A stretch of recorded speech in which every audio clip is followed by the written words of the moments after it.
Welcome back to another episode of Browns Bites on a disappointing Monday, where after the Browns lose to the Baltimore Ravens 28-3. I think this is a game where you're frustrated because the Browns didn't, I think it was almost a foregone conclusion the second Dorian Thompson-Robinson was named the starter in this game. But at the same time, I'm very sympathetic to the frustrations people had within that. Like, I would make the case that the Browns needed their defense to play at a super high level and things to go right on offense for the Browns to win in the situation they were in. None of those things happened.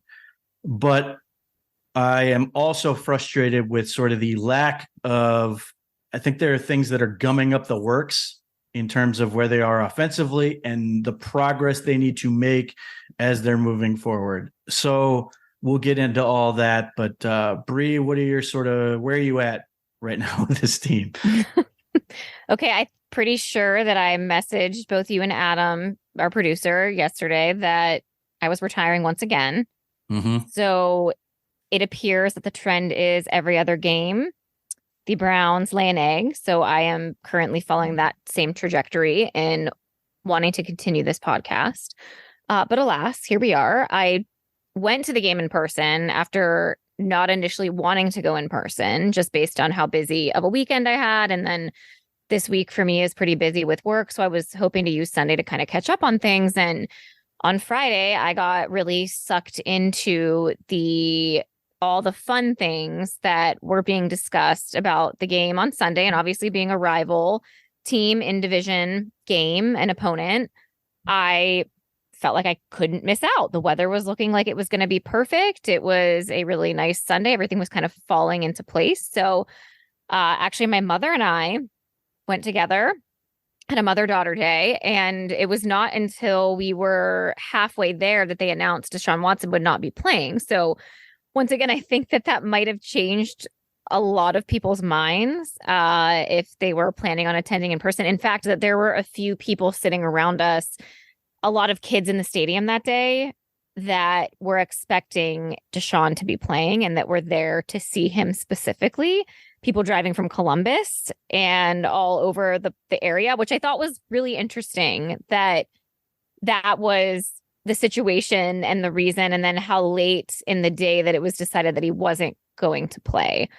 I guess to sum everything up, maybe one of the worst games I've seen in person from the Browns in terms of just everything.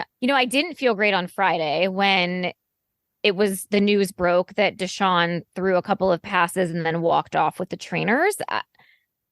To me, that's never a good sign. I know we're going to dive into it, but what's also odd, Pete, is that he sustained the injury in the game on Sunday in the third quarter, finished the game, and nothing was really discussed or talked about. And with this team's history on injuries, particularly our former quarterback a couple of years ago, I'm now kind of starting to have doubts just overall with how things are being handled or managed. And maybe everything's okay, but when it comes to the reporting of the injuries and the discussions about the injuries, I've kind of left in a head scratching position right now, even like without anything that transpired on the field. I feel like there's just some weird things happening. Perception is not great. Certainly not Bears v. wide receiver bad, but it's not good when you're sitting here confused as to what's happening with injury situation. Obviously, the medical piece is delicate in terms of what you want to say, what you don't want to say.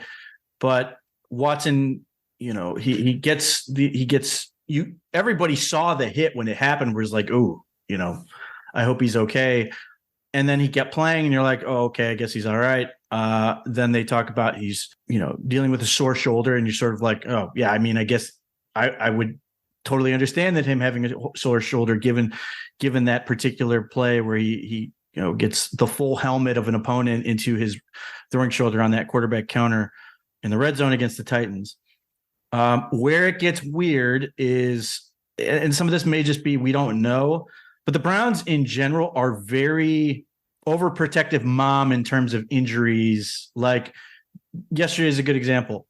Myles Garrett rolls over his body more or less when he's bringing down Lamar Jackson on a hit, nicks his foot up a little bit. He stays in the game. There's clearly a noticeable limp, but he sticks with it. And then he has a late press conference because he is getting an X-ray. They X-rayed Ethan Posick with his multiple injuries. Like, they tend to be very, let's just make sure type thing. So I don't know if there's a situation where they did an X-ray and an MRI on Deshaun Watson initially, if Deshaun Watson didn't really communicate and they didn't do anything. But again, like I said, they have a tendency to be sort of overprotective and sort of say, look, we're just going to do this. We want to see what's going on, make sure everything's good. The other part of that is you can't help but think that the Browns are a little nervous given what happened in 2021 with Baker Mayfield and his shoulder. And granted, in that situation, it was non-throwing shoulder, his labrum, but nevertheless, an injured shoulder, which it was a major factor in derailing that season. And that if they want to be safe with Deshaun, let's be safe now, under the idea that it's a marathon, not a sprint.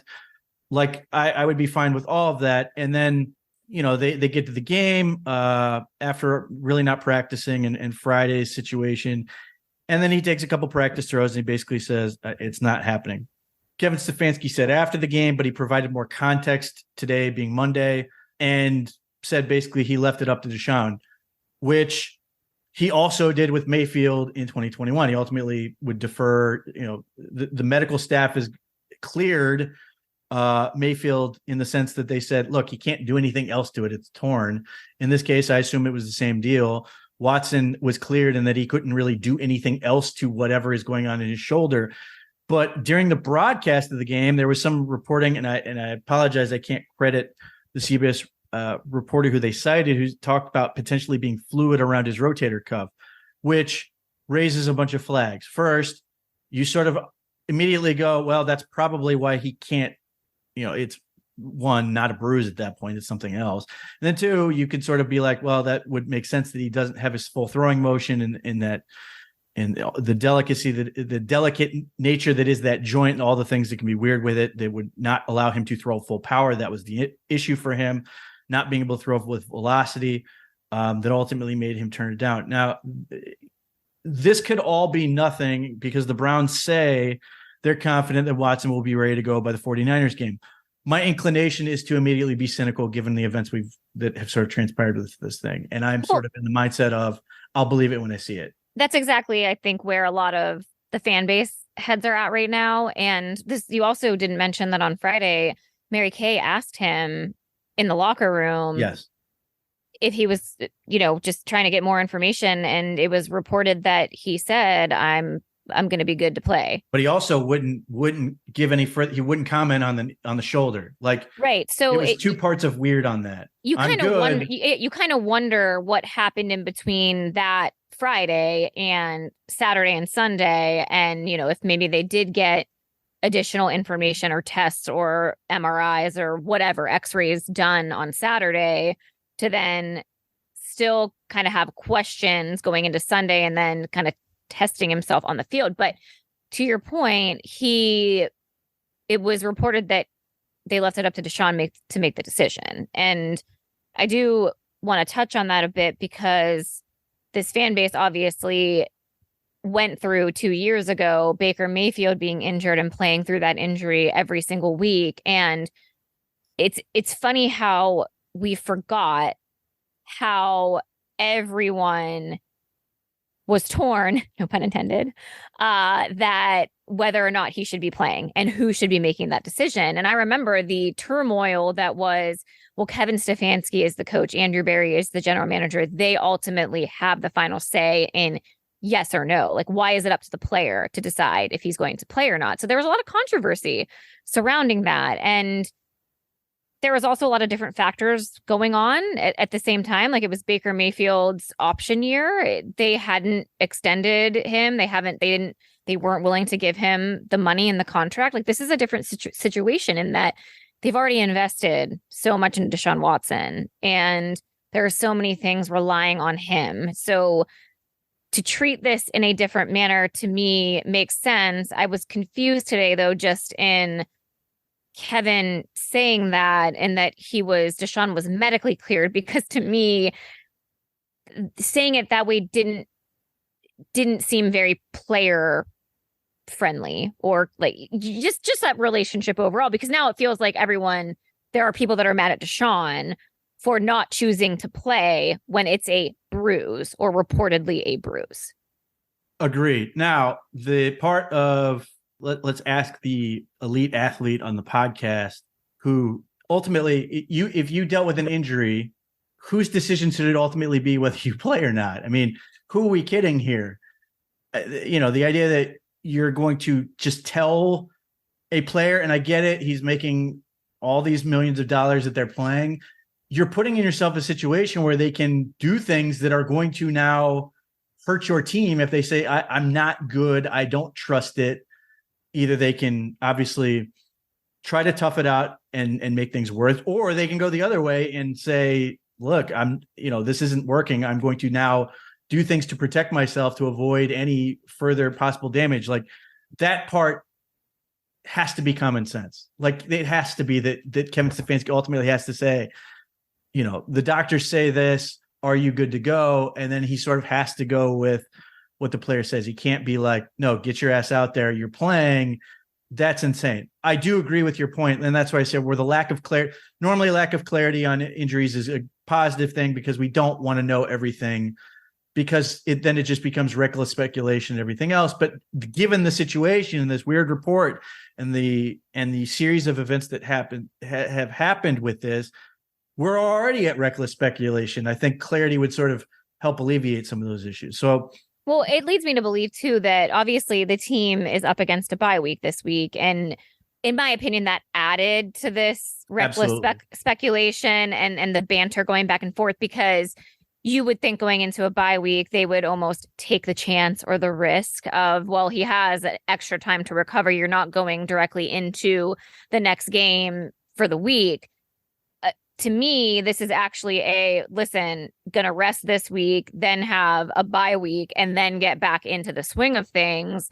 Feels like the safest thing. And I'm not saying that the Browns were thinking, doesn't matter if we win or lose this game. Ultimately, I know every win is important, but at the end of the day, you go into the bye week at 2-2, you get your quarterback fully back to health. You don't risk a further injury, because at the end of the day, this team still has 13 more games to play. And yeah, it stinks that this happened to be against an in-division opponent, but you got the rest of the season ahead of you. And the worst thing that could have happened was playing him, injuring him more, not having him be able to fully recover, even with the bye week. And then you go through the rest of the season with an unhealthy Deshaun Watson. We already saw what happened with a backup quarterback, Pete. If we have to go through that one game out of the 17-game season, so be it. We do not want to have to rely on DTR to play in multiple games this season. And that is probably what their fear was yesterday. And I think it's warranted. Now, the flip side of that is you talk about, well, the Browns shouldn't do A, B, and C. And listen, you and I have talked about this. We're both a little sort of, let's take it down a notch on some of these design quarterback runs for this exact reason. But the other part of that is this is sort of the deal you made, not just Deshaun Watson is off field, but it's the style of play he is. He is a guy who will bet on himself and his body in situations, whether it's using his legs or his just strength to sort of make plays. And, if they had Anthony Richardson or they had Cam Newton, obviously retired now, well, whatever he is at this point, that style of quarterback sort of has an inherent risk. It's sort of, this is what you sign up for. I would like the Browns to do things to minimize the risk. And I think Deshaun in some ways has to do his part, but ultimately you were playing a game that has a certain element of risk, and this could happen. So this gets to the discussion of the backup quarterback and Dorian Thompson-Robinson. And there's no getting around the fact Dorian Thompson-Robinson did not play. He did not look ready. He looked like a rookie who had no clue what was going on. He looked very impressive in preseason. He certainly wasn't perfect. And he's had a month since preseason of practice, and he may have had a great week of practice. All of those things could have happened. And he then gets out there and it's for real. And he got, the lights were too big for him, as we've seen with other Cleveland athletes. It happens. And there's an element to that, which I'm sure was part of the problem. I also think that, I love what I've seen from him in preseason. And the other thing, but as you and I talked about, we've enjoyed him in the preseason. Let's not see him anymore this year, because this is what we were sort of afraid would happen, is like all of a sudden he's no fun anymore and we don't like him and all this other stuff. And here's what I would say to that is he didn't play well.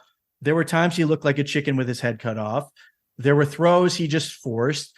And DTR, if you've watched him in his career at UCLA, he was there a very long time, and it was interesting. He even referenced this in his post-game press conference, which I found was interesting. He is not afraid, for all the right and wrong reasons. He will do things that will drive you insane because he will just do it. And when he's on and it's working, it's great. But if you are somebody who is a UCLA Bruin fan, he drove you insane at times because that's how he plays. I still think he's an exceptionally talented young man. I still think his future is very bright. I just think he got in a situation that was bad. And DTR played poorly. I also think there were a whole lot of other things that were to blame for it. The conversation has now turned into, well, the Browns shouldn't have traded Josh Dobbs, or they should have had a veteran backup in case of the situation. And here's the reality of that. And we've talked about this endlessly. The Browns go as far as this defense, and Deshaun Watson takes them.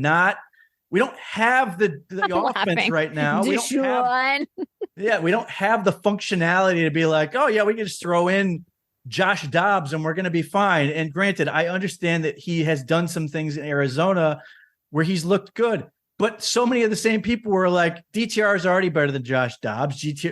Dobbs is a waste. And with hindsight, I'd still take that trade 100 times out of 100. It was great for Josh Dobbs. For one thing, he gets to start. This may be the only chance of his career he's going to be a starter. The Browns get a pick for a player they weren't going to be able to use. This was a team in a situation where if Deshaun Watson's not out there, you are screwed. Now, a lot of that is because of where the Browns are with their offense. And there are a number of issues. And yes, coaching and game plan are all, sharing that blame. But Josh Dobbs or Jacoby Brissett or anyone else you would have had out there, where this team is right now on the offensive side of the ball, they were going to lose. You had to have Deshaun Watson not only be out there, but have to play well to win that game based on what we saw.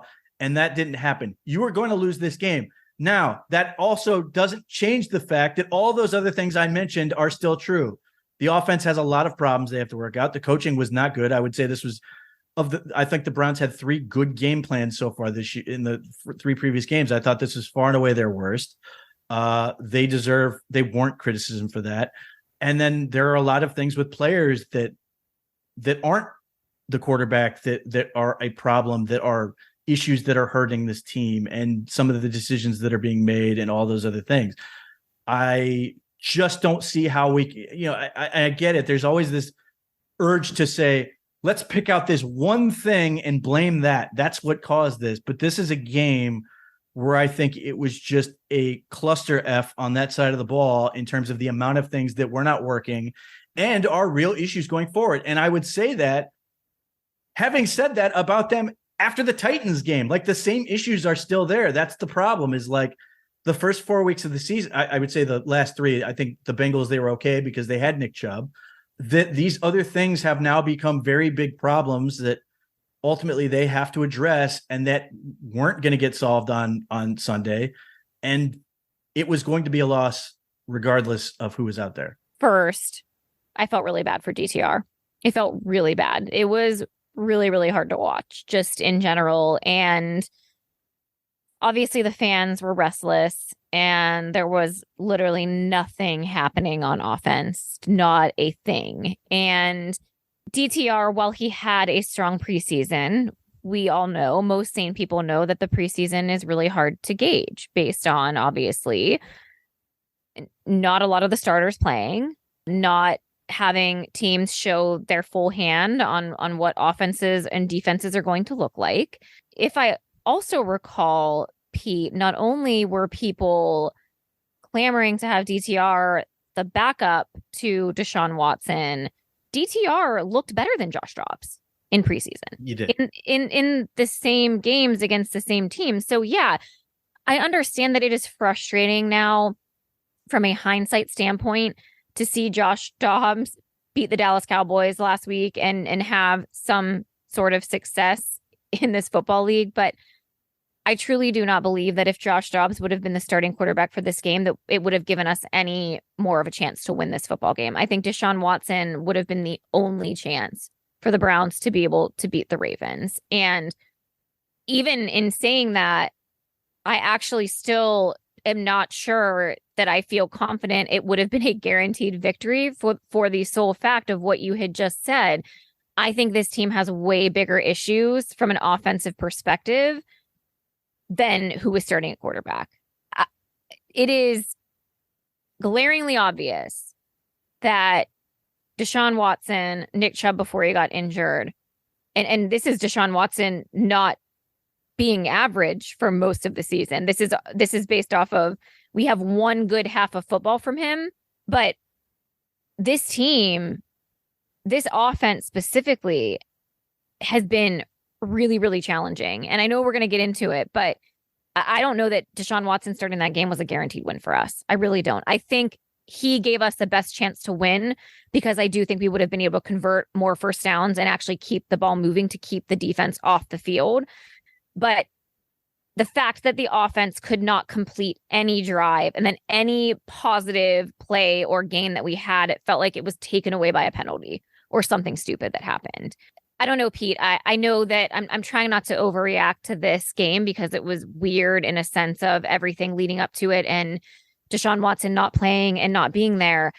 I just walked away from it going, there are still so many issues, and not even taking in the quarterback position into that at all.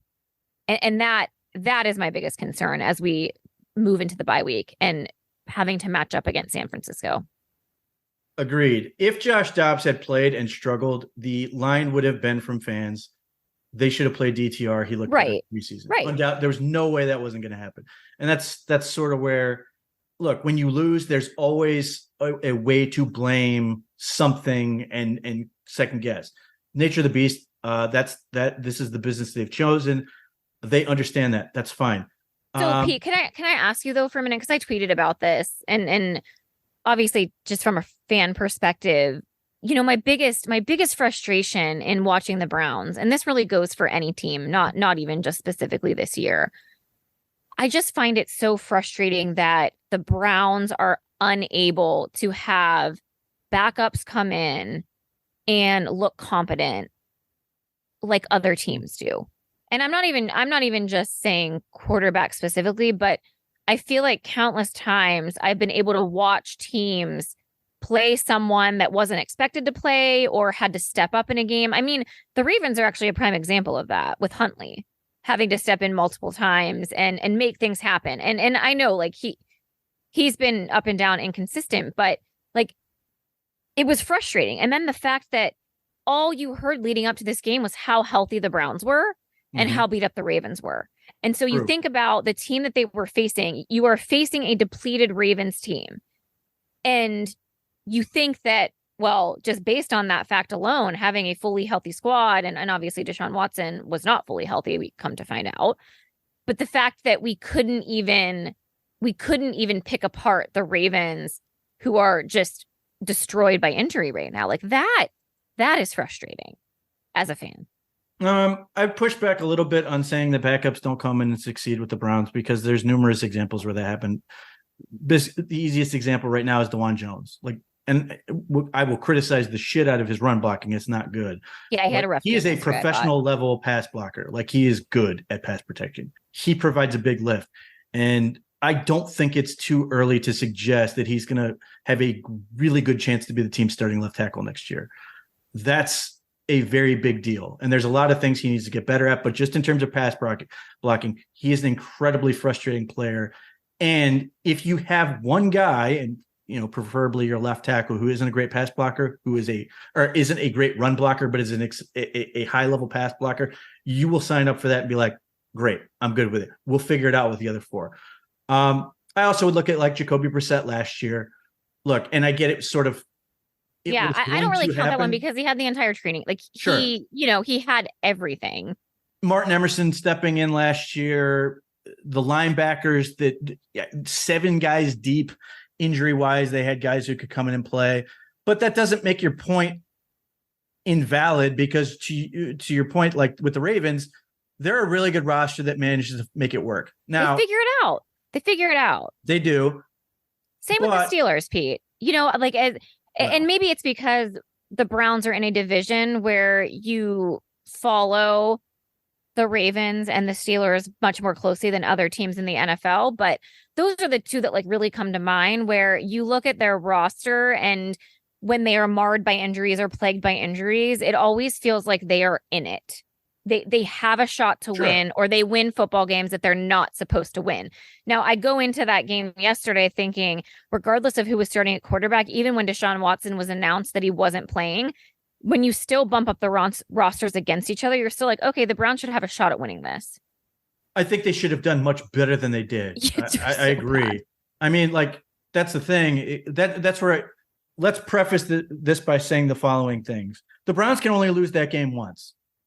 Period. Like whether they lost by a point or the 25 points they did, or the 50 points the Broncos lost the Dolphins, they all count as one loss. I would also point out that both the Bengals and the Steelers got boat raced yesterday, just like the Browns did. Yeah. It was a weird day of football yesterday. Yeah, I think 9 of the 13 games or whatever it was, or 15 games, something like that, were determined by at least 2 scores. Like it was a Sunday of blowouts.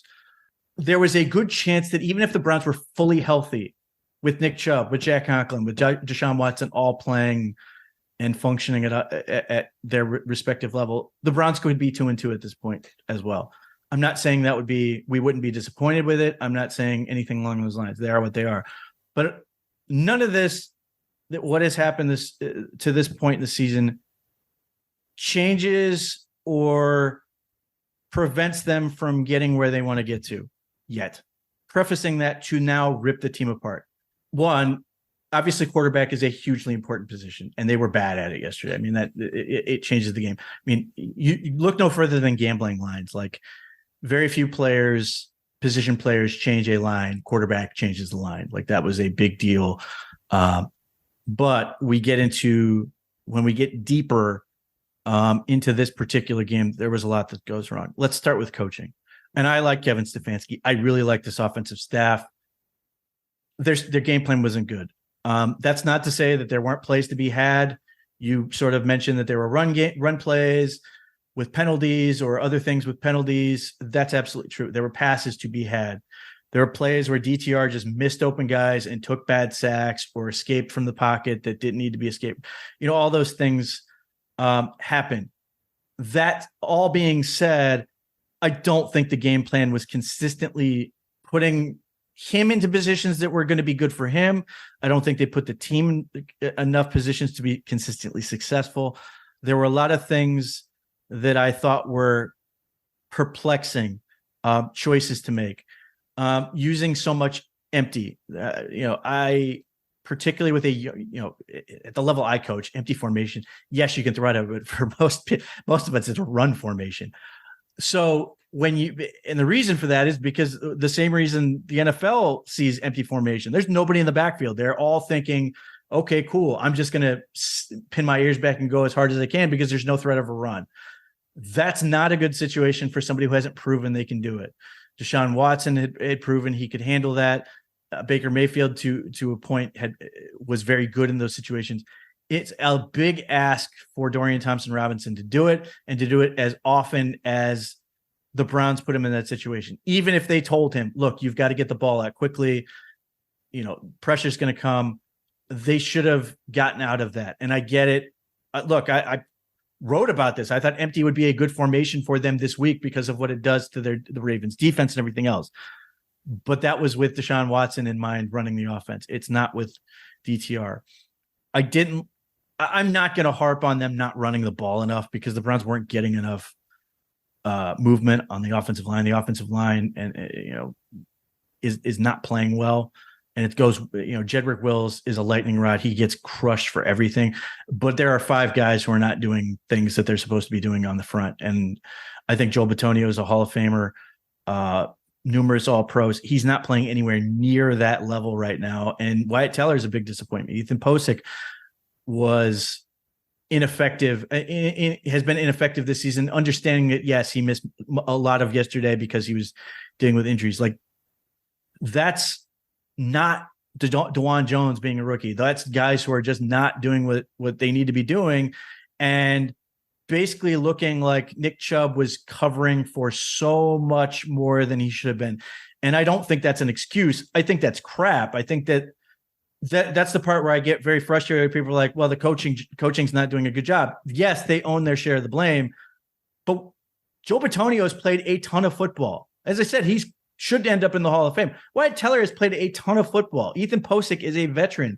Jedrick Wills at this point is a veteran. These aren't guys where it's like they're seeing stuff they haven't seen before. Like, this is stuff they know, they've done it, and they aren't executing. That's a player problem. And I think that's why those two things go hand in hand.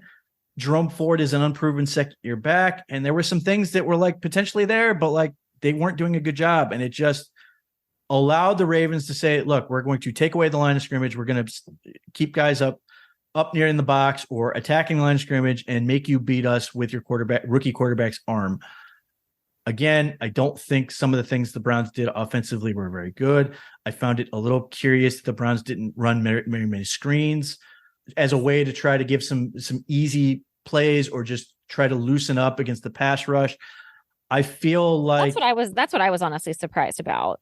Like, it seemed like it was non-existent really at all. And you would think that with a rookie quarterback, that would be one of the go-tos.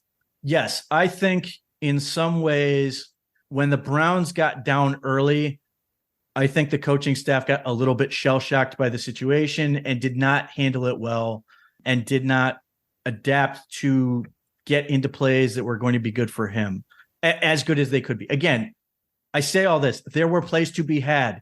I'm sure you saw it where you're sitting there. Why are you not throwing the ball? In some ways, it was reminiscent of Baker Mayfield in his final Steelers game where you're just like, what are you doing? Like, and again, I don't want to beat up on DTR.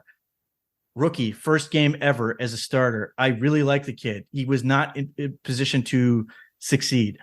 But that's where I think the coaching staff didn't do them any favors. I really don't like what I'm seeing in terms of they're not necessarily all trick plays.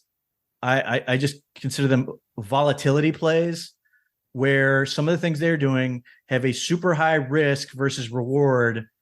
And that to me is a giant blaring siren that says, we don't trust what we're doing on offense. We need these things to try to create a seam. It scared the crap out of me when I saw it initially against the Titans. And I was like, we're doing a whole lot of things that, but don't get me wrong. Like the flea flicker screen was great. It should have gotten more yards than it did.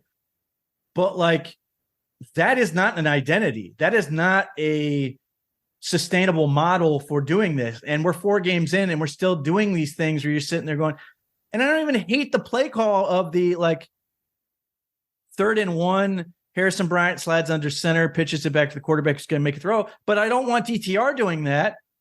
Exactly. Like, those are the things where like I question the belief in what they have going on. And I think with a game like that and the bye week, I think what you're going to have happen is you're going to have coaches basically have a real honest conversation with themselves, not unlike what Deshaun Watson must have had to have after that Steelers game where he had to really look in the mirror and be like, what am I doing?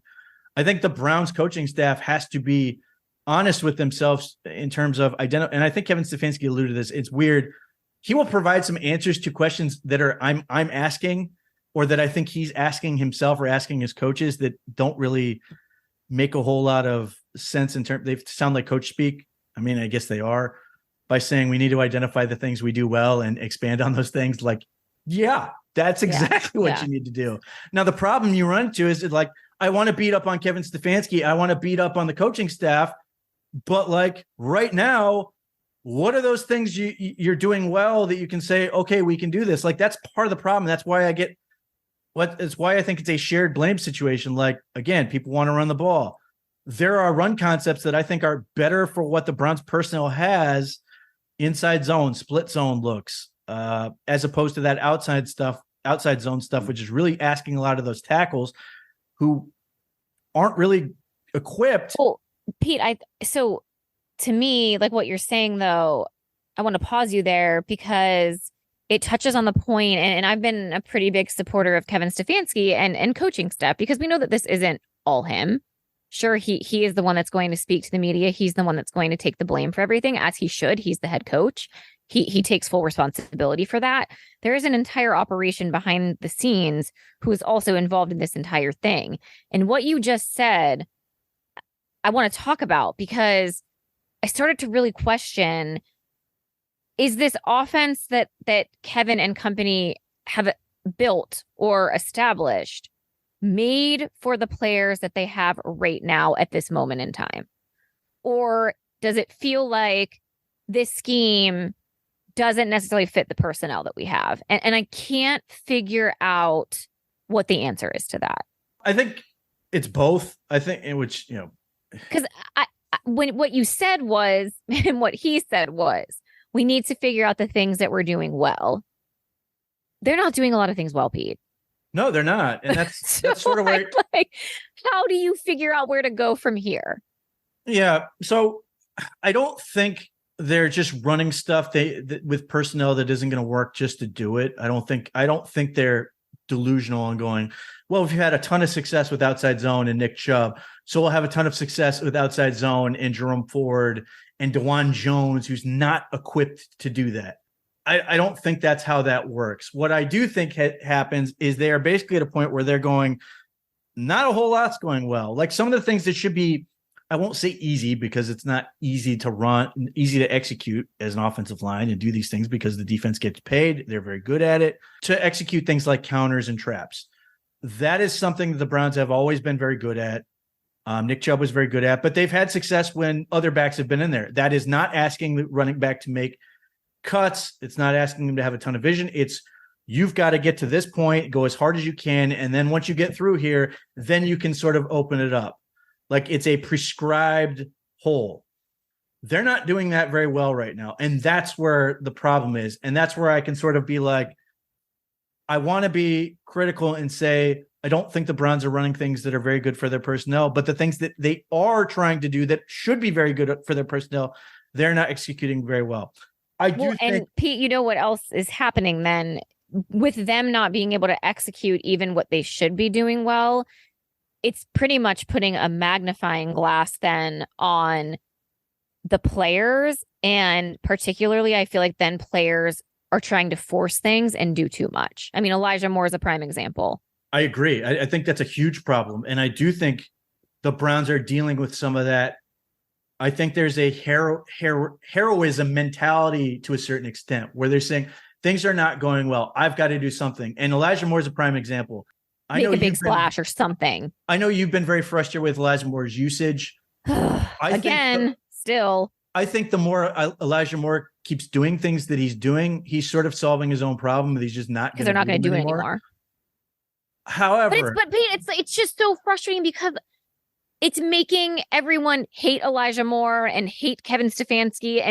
And I'm trying to be sympathetic to the fact that I understand their mentality of wanting to play hero ball because things have just not been going well. And even Deshaun Watson, I mean, this is part of the reason why he's injured right now is because I also feel like he's trying to do too much and trying to make up for certain things or the lack of offense. And I mean, throwing that backwards lateral last week was an example. I mean, yes, DTR tried to do the same thing this week. He ran and then he tried to throw the ball forward. I mean, it is like there are mental lapses happening because things are just not going smooth for this offense.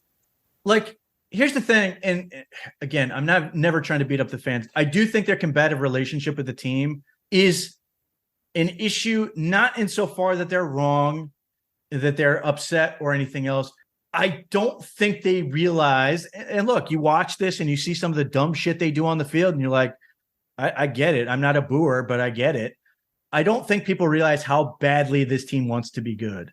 They are all pressing in a way that's problematic. I mean, And I David think, Njoku played with burns yesterday. well, and deserves a ton of credit. He was outstanding early in the game, run blocking, and they made Our lead receiver that suffered burns over the weekend. Like, I can't even wrap my head around that. Well, like on the one hand, you're sitting there going, come on, dumbass, don't burn yourself lighting a fire pit.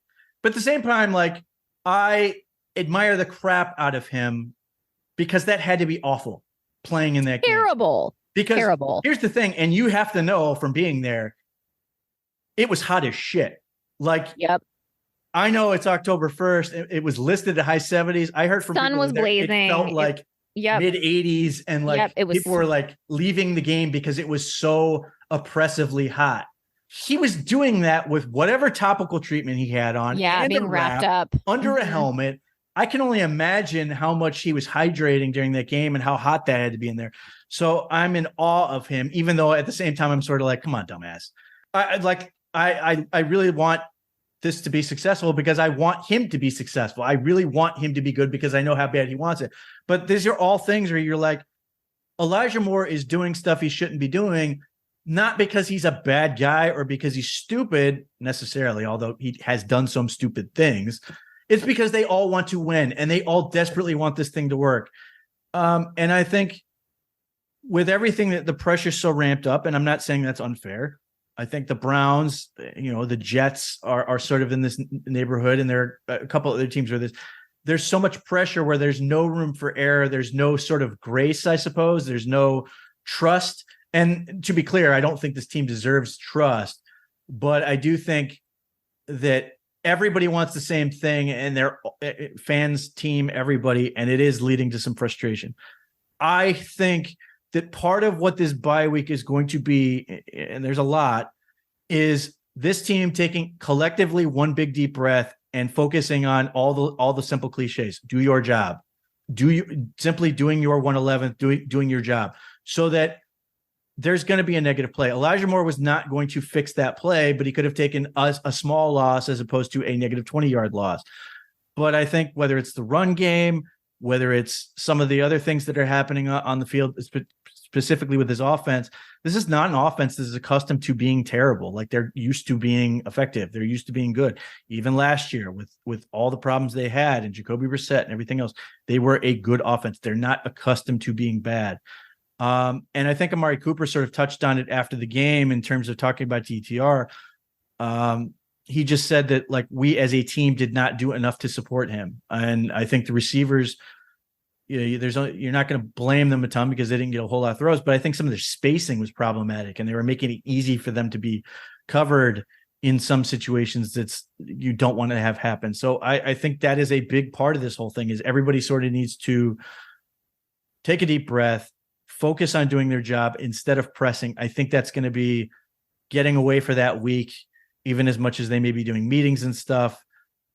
That's going to be a big focus. I hope that in some ways they're going to simplify. And I don't mean that in terms of they're going to run simpler concepts. I just want them to focus on a few of them and get good at them. I don't care. Teams already know they're going to do things like counter. Teams already know they're going to do things, some of the run concepts they do. I'm hoping they employ more inside zone, split zone ways to sort of cover their bases there. I think if they can get good at some of those things and they can just have a few things where they can say, it's 3rd and 1. We know who we are. We're going to do this. Obviously, they've been doing the Harrison Bryant thing to effect. It's been effective.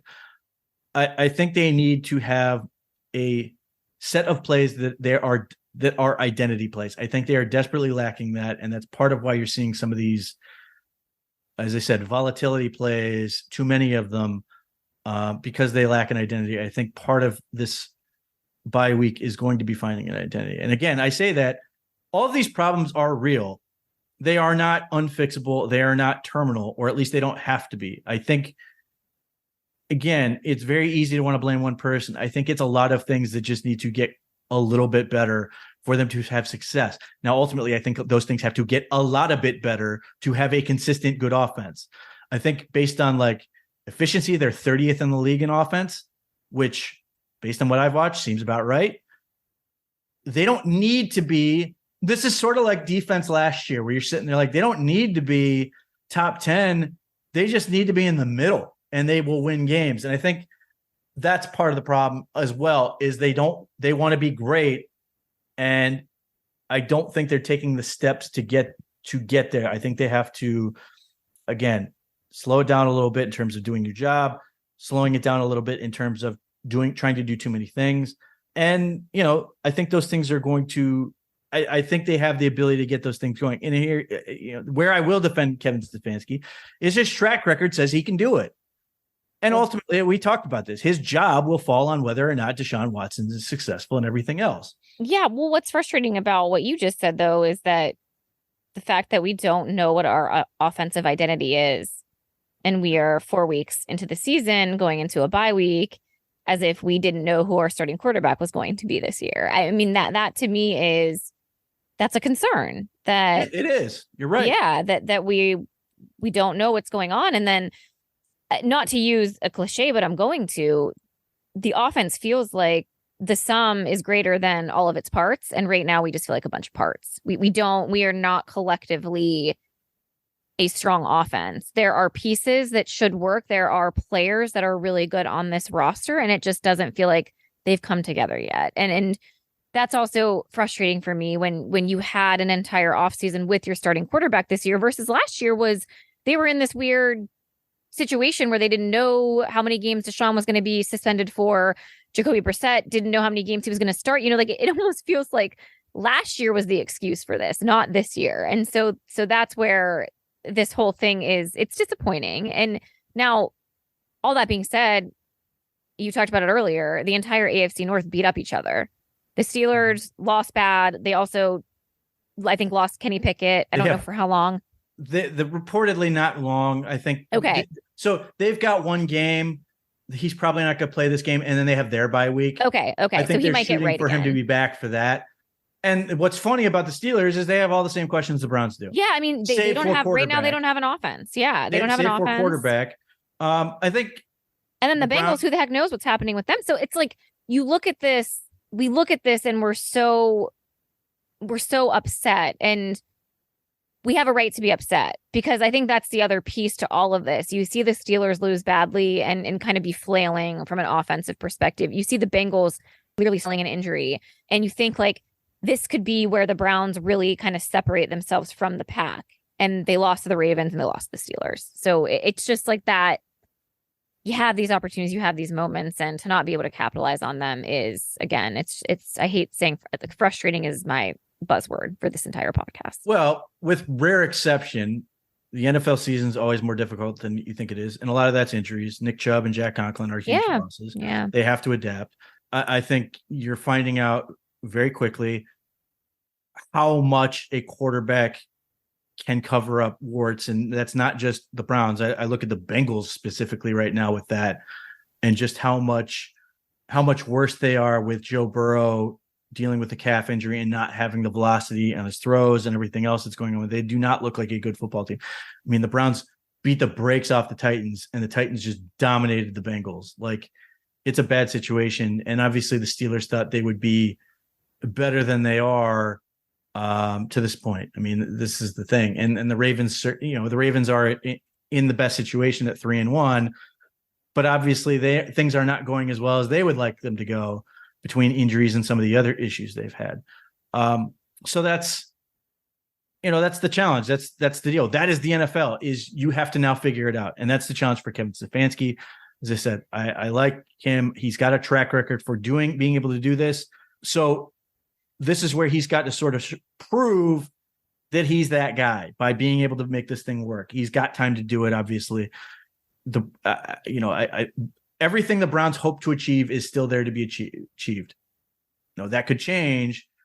Even if they, and I think that will still be true, even if they come out and lose the 49ers in a couple of weeks because the 49ers are playing so well. But at some point that time is going to tick, and then we're going to be in a problem. Now we'll see what happens. Obviously, they've got an opportunity to fix a lot in this bye week. Defensively in this game, the Browns defense was not bad. The idea that like they certainly weren't solved, they weren't beaten down by the Ravens or anything else. But the Ravens had two great drives. Lamar Jackson had two sensational drives where he was operating at the peak of his powers and threw a couple passes where you just had to be like, you win. The pass to Mark Edwards to Mark Andrews in the end zone, you're just like, Lamar made some incredible plays yesterday. I mean, it was unbelievable. That being said, and I think they deserve some credit for the way some of their run concepts, which gave their backs choices where they could read based on how the Browns were leveraged in terms of the defensive line play, and they took advantage. And the Browns didn't tackle very well. No, a lot of diving on the ground, tackling air. What we were used to. Just it was a lot of desperation where they just felt like they are all playing. Whereas if I don't get this guy diving at him, it's going to be a big play rather than just rally the football and make tackles, which is what they've done in the past for these three games. I think they obviously were not accustomed to playing as many snaps as they've played in the first half. And some of that is certainly on the offense, but also, up until this point, the Browns had not given up a like legit full-on drive down the field. The Steelers obviously had a touchdown scored on them. It was a, full-on, the length was a drive, but it amounted to a 71-yard touchdown pass. It was one play. The Ravens imposed their will for two drives and just went down the field, back-to-back drives. And it looked, and certainly they're better. But it looked like we were last year in the sense of if Myles Garrett had to make a play or it wasn't going to happen. And in this case, he did, and the Ravens still got through and still made it work. That was the part that was sort of really frustrating to me, is in that brief moment it looked all of a sudden like the 2022 defense where it was, all right, Myles, you got to go make it happen because the rest of us aren't going to do it. That part was disappointing. They rallied. They were much better in the second half. And obviously the Ravens didn't have to do a whole lot. They could effectively run out the clock and do some other things because they had the game in hand.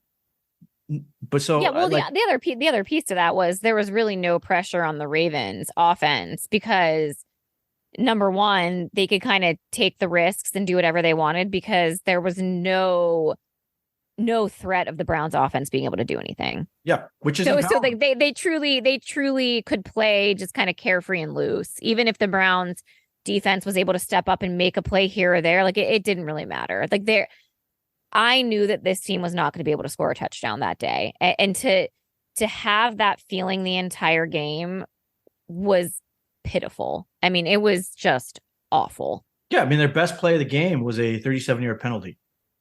And then they went backwards 25 yards. So yeah, I mean that's like that is the level of impotence. Yeah, the Browns was their best play was a 37-yard penalty, and then they had to settle for a really long field goal just to not completely waste that. Which again, Dustin Hopkins, I'm surprised he hasn't gotten drug tested at this point. Was great. I still have major questions about. I don't know what Donovan Peoples-Jones is seeing on punt return. I don't either. I hold my breath every time he's back there. I don't worry that he's going to like turn the ball over, but I am sort of like going, just what is this type of thing? Which is just so frustrating given how effective he was. He was dominant. Yeah, I was going to say it's a huge departure from last year. Mm-hmm. So, yeah, I mean, again, so much of this it's incredibly frustrating that this is where the Browns are 4 games into the season. It's a long season. They have a lot of time to figure this out. That doesn't change the urgency. The Browns want to win, and they want to win now.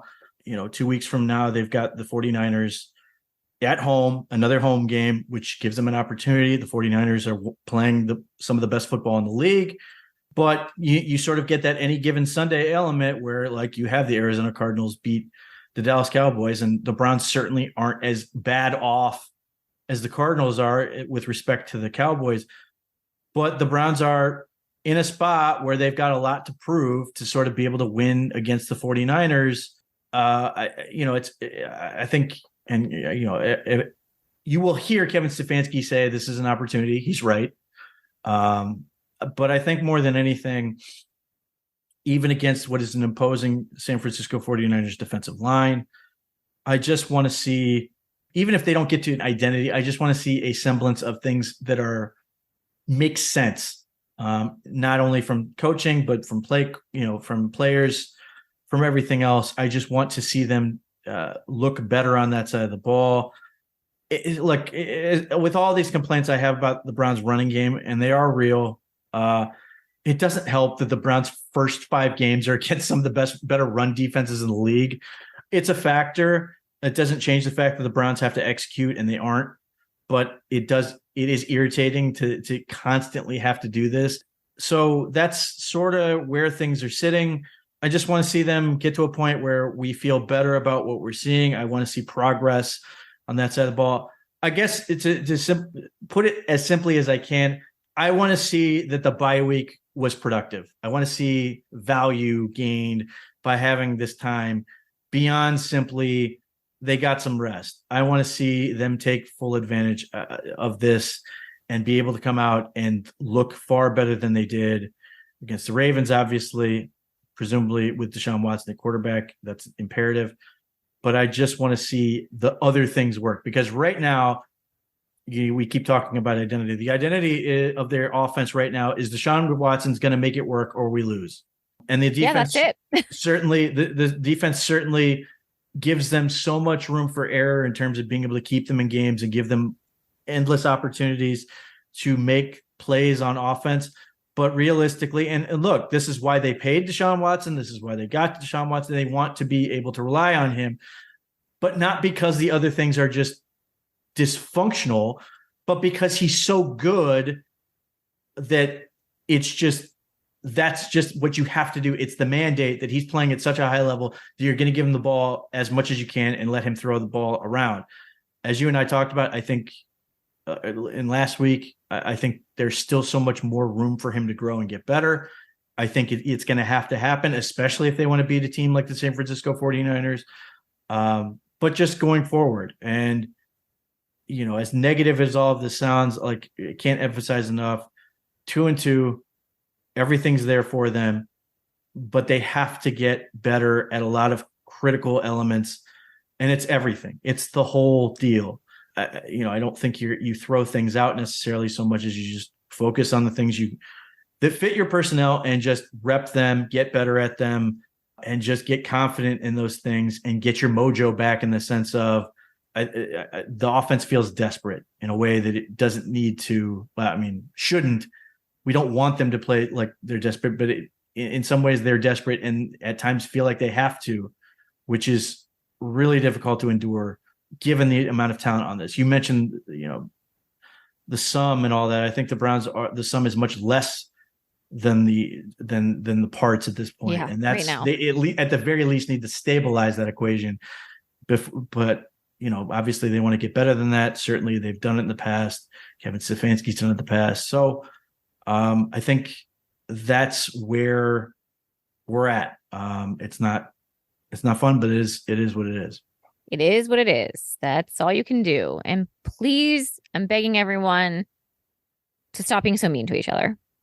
I promise you that the Browns losing or winning should have no impact to your greater good of life. I understand there are people that have jobs that rely on the Browns to be good, and it's easier to do your job when they are good. But for the general population, Pete, none of this should matter to anyone's livelihood. Well, I agree. It certainly enhances your life when things are going well, but it can't define your life when they're going bad. Yes, exactly. I think that's the point. People are so nasty after the losses and so upset, and it's like, you got to take a deep breath. Sure. As always, you can leave comments. We always appreciate people who leave comments. Oh, my mother requested a shirt. She wants to know if we have a design. Well, one of us is in the business of this, and the other is not. So I'll get right on that when I get the chance. So yeah, that would be great. I think your mother has become the unofficial sort of marketing director of this. Podcast. Yes, 100%. Honestly, I think she has a person that can make her merchandise. So she's like, "Don't worry, I got this." I was like, "Okay, mom." So I think perhaps maybe we can get her on a betting segment.